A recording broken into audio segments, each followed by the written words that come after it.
Honorable Governor of Maharashtra, Vidyasagar Raoji, Honorable Minister for Pune, Girish Bapaji, Dr. Mazumdar, the one and only Dr. Mazumdar,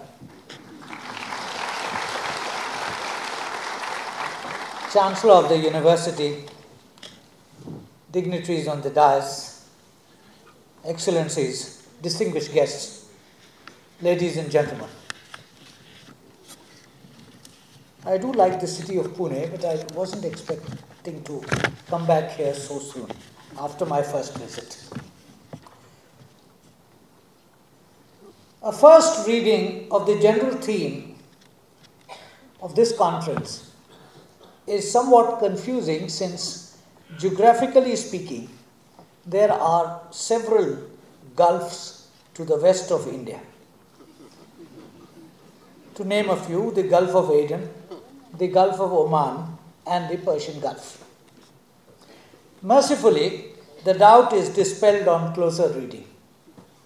The terminological clarification given by the United Nations Secretariat in 1999 is somewhat helpful. The sub-themes for participants cover subjects of perennial relevance to governments, strategists, energy supply and world trade specialists, and the general public. I propose today to speak about some aspects of the security scenario, since it provides an overarching perspective to all political, economic, and social activities. The context is relevant. The Persian Gulf is a body of water 989 kilometers in length and 55 kilometers in width at its narrowest point. Ever since the British withdrawal from the area in November 1970, the question of the security of the sea lanes for the flow of hydrocarbon supplies to different destinations in the world has been on the strategic and tactical agenda of the beneficiaries of these supplies. For this reason, as noted by a Saudi scholar many years back, Gulf regional security was an external issue long before it was an issue amongst the Gulf states themselves. The centrality of the region to global supplies of hydrocarbon energy, holding 54% of the world's oil reserves and 23% of its gas reserves, and to its relevance as an important destination of exports from major trading nations is evident. Thus, peace, stability, and security in the area are critical to global security and prosperity. This establishes convergence of local, regional, and global interests. Consequently, some questions critical to any discussion of peace and security in the region need to be addressed. First, what is the threat perception of individual countries of the littoral? Second, is it internal or external or both? Is there a convergence in some of these? Third, is the perceived external threat from within the region or is it extra-regional? Fourth, is it physical or ideological, traditional or non-traditional? And fifth, do extra-regional powers have an interest in disrupting peace and security in the area? In politico-strategic terms, the 8 countries of the Persian Gulf littoral are to be considered in 3 categories. Firstly, the 6 members of the Gulf Cooperation Council, secondly, Iran, and thirdly, Iraq. The political systems and ideological orientations of the 6 GCC states do not converge with that of either Iran or Iraq. An obvious consequence is a predilection for exclusive rather than inclusive security. An early effort to make the littoral states themselves shoulder the responsibility of peace and security in the area, made in the Muscat Conference convened by Oman in November 1975, was not fruitful on account of the conflicting perceptions of these states. The latter were aggravated following the Iranian Revolution of 1979 and the outbreak of the Iraq-Iran War. In January 1980, in the context of Cold War and regional considerations, the Carter Doctrine was promulgated, asserting that any attempt by an outside force to gain control of the Persian Gulf region will be regarded as an assault on the vital interests of the United States of America, and such an assault will be repelled by any means necessary, including military force. This was reiterated later in the year after the outbreak of the Iran-Iraq war, and I quote again, "It is imperative that there be no infringement of freedom of passage of ships to and from the Persian Gulf region," end of quote. This approach was sustained through the period of the Iran-Iraq war, though Iraqi attempts to disrupt the outflow of Iranian crude did invite blunt warnings by Rafsanjani in October 1983 and May 1984. "We would close the Strait of Hormuz," he said, "if the Persian Gulf becomes unusable for us. And if the Persian Gulf becomes unusable for us, we will make the Persian Gulf unusable for others," end of quote. The formation of the Gulf Cooperation Council in 1981 and subsequent efforts to explore GCC-focused collective security arrangements alongside bilateral ones with external powers made limited progress in the 1990s.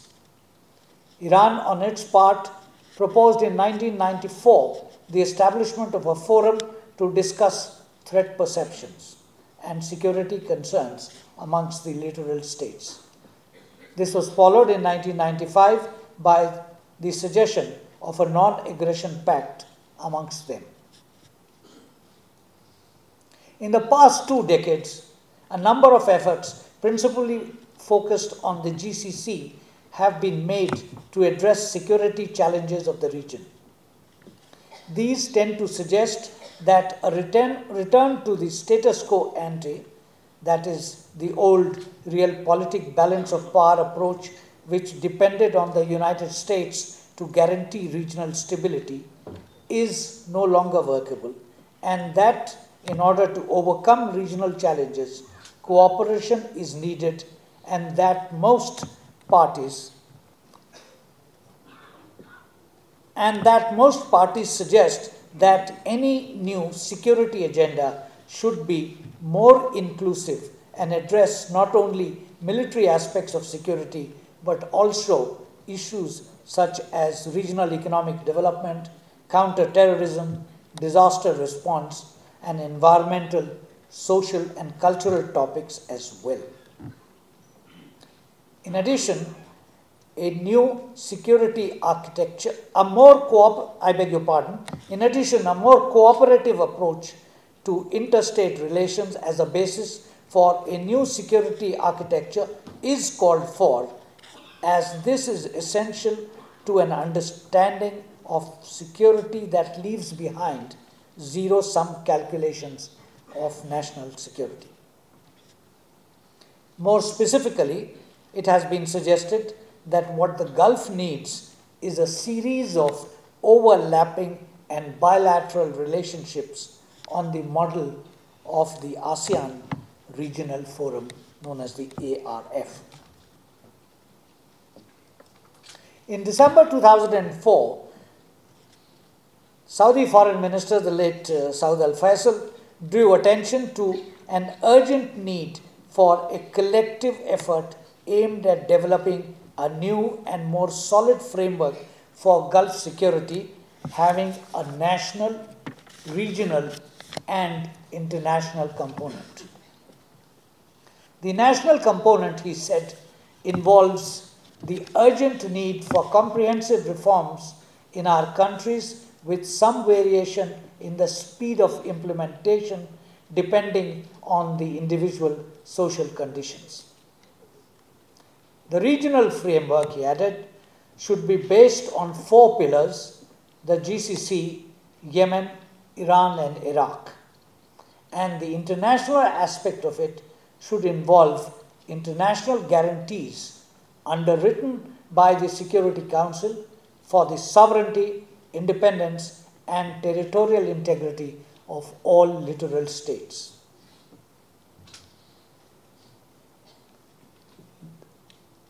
They should also engage positively the emerging Asian powers as well, especially China and India.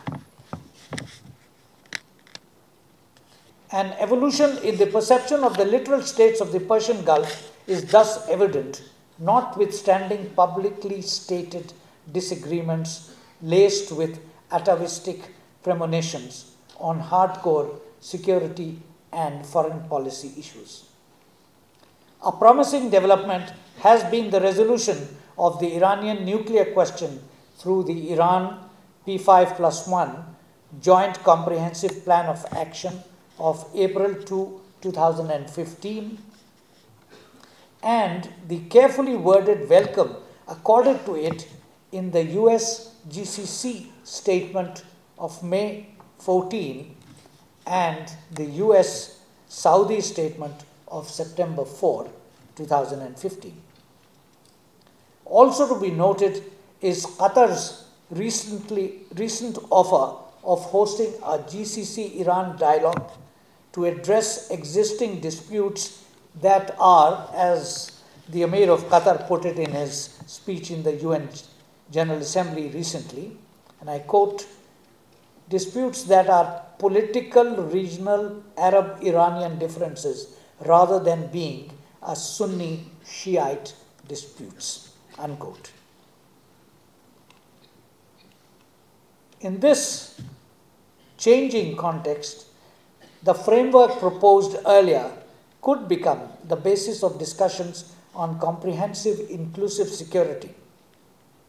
To give shape to it, threat perception would need to converge, beginning with an enunciation of common, I repeat, common threats on non-political matters like natural or man-made disasters, response to pandemics and environmental challenges that transcend borders, counter-terrorism, drug smuggling, and related matters.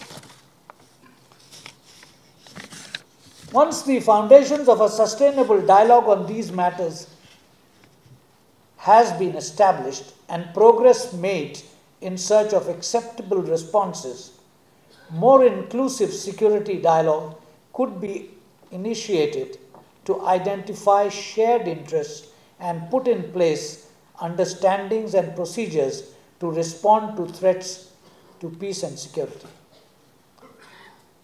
Doubts and misgivings are nevertheless likely to persist since, as the old proverb puts it, the wound of words is worse than the wound of swords. A critical impediment to any cooperative security arrangement to be entered into by the littoral states relates to the presence of foreign forces. The position of the United States, spelt out in some detail in the Senate Foreign Relations Committee report of June 19, 2012, has been reiterated in the recent pronouncements made with the GCC states. Iran, on the other hand, has hitherto stressed that the region be free of trans-regional powers. This impediment can only be overcome if the circle is widened and a future arrangement is premised on the participation of principal users and beneficiaries underwritten by international agreement or convention.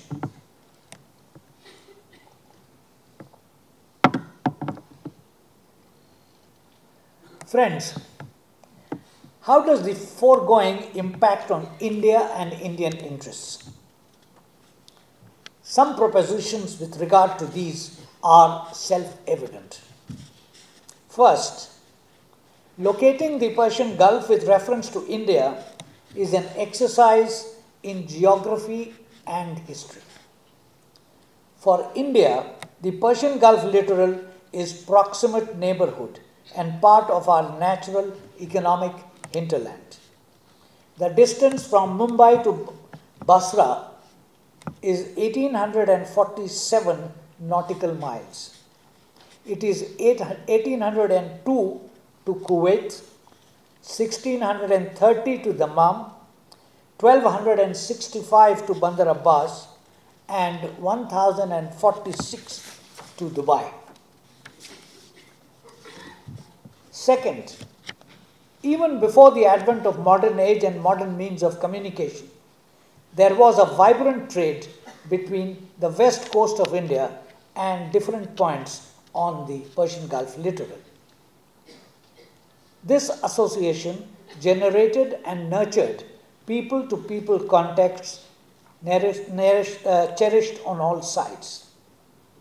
A good number of proverbs complementary to India are to be found in the colloquial Arabic of the lower Gulf. Third, these ties were sustained in the colonial period when command of the sea ensured the supremacy of British power. Fourth, the government and public opinion in the littoral states are India-friendly and Indian-friendly.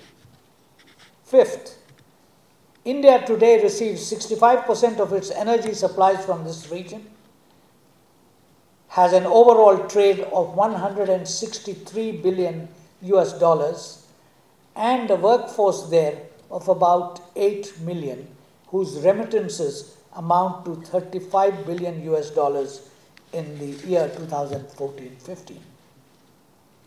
And sixth, around 170,000 Indian pilgrims go to Saudi Arabia every year for the Hajj pilgrimage.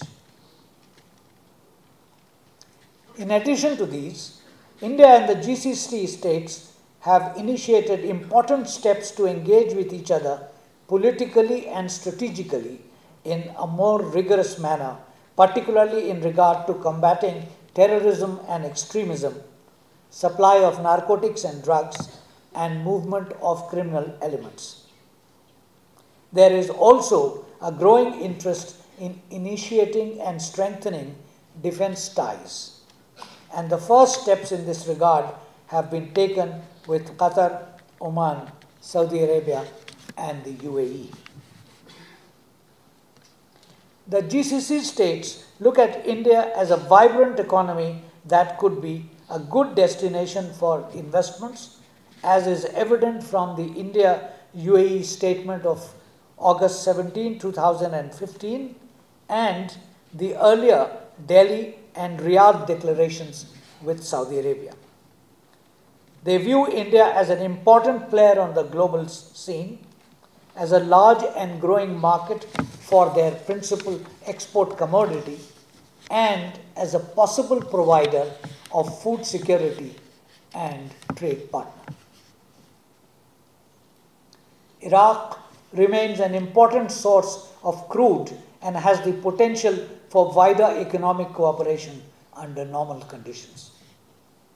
The Indian interest in a multidimensional strategic and economic relationship with Iran, highlighted after President Khatami's visit in 2003, remained subdued until very recently on account of third country considerations. The current impetus to rejuvenate these is promising. For all these reasons, ladies and gentlemen, India has a vital stake in peace and stability in this sub-region and in the security of the sea lanes connecting it to the outside world. The Indian requirement is thus fivefold. First, friendly regimes and stability in the littoral states. Second, access to region's oil and gas resources. Third, freedom of navigation in the Persian Gulf and through the Straits of Hormuz. Fourth, security of sea lanes. And fifth, continued access to the market of the littoral states for Indian trade, technology, workforce, and two-way investments. A first requirement is to sustain and intensify the bilateral relationships with all the littoral states of the Gulf littoral. The question of domestic stability is squarely in the domain of domestic politics of individual states, and suggestions of inputs into it should be eschewed. The other two would be best achievable in an inclusive security framework underwritten by the international community through an appropriate mechanism. Together, these would facilitate the furtherance of the fifth. Pending this, and keeping eventualities in mind, prudence suggests the creation and reinforcement of an autonomous interdiction capacity geared to India's requirement of free movement of tankers from the Persian Gulf to India, eschew marginal roles in Western security arrangements for the Gulf, and lend support in principle to inclusive security arrangements for the Gulf that may be proposed for discussion. Ladies and gentlemen, I wish you all success in your deliberations. Jai Hind.